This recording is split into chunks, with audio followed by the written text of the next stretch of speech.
Donc on va démarrer avec cette image. On va utiliser...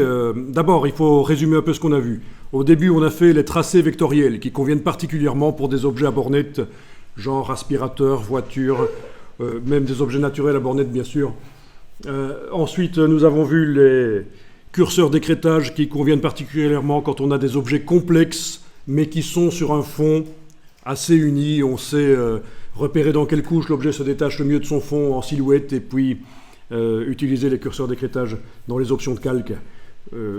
Et puis là maintenant on va voir vraiment la technique la plus basique, passe-partout, c'est le masque qui est créé au pinceau avec différentes sortes de pinceaux suivant la partie du sujet. On va utiliser un pinceau plus ou moins flou pour essayer de recréer les poils, notamment dans ce cas-ci, hein, les poils, les touffes de poils flous ou les parties nettes, les muscles à l'arrière des pattes.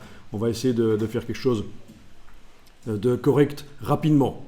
Alors il existe dans Photoshop des techniques qui automatisent les sélections, mais ça fonctionne surtout bien avec les images de démonstration chez Adobe.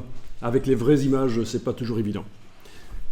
Donc voilà, vous allez pouvoir taper en fait cette adresse-là dans la barre de votre navigateur. Et vous devriez trouver cette image et vous l'enregistrez dans un dossier. On va démarrer là-dessus dans Photoshop.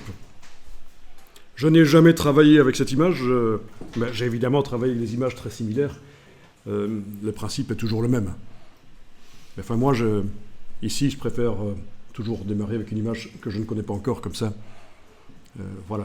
Alors, pendant qu'on va faire les choses, là, vous aurez peut-être des problèmes à un certain moment.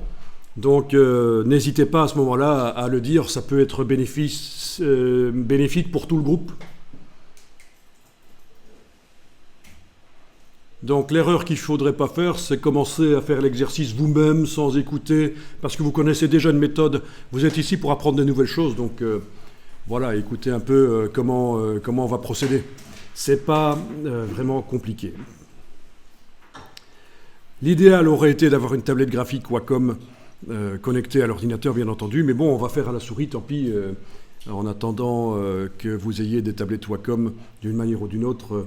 L'idéal, c'est quand même la tablette quand on travaille sur des photos. Je ne peux que vous le recommander, la tablette.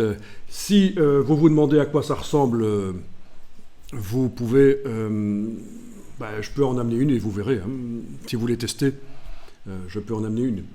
Il y a aussi possibilité de connecter les dernières tablettes iPad et de les utiliser dans les logiciels Adobe aussi. Hein. Ça, je n'ai pas encore testé.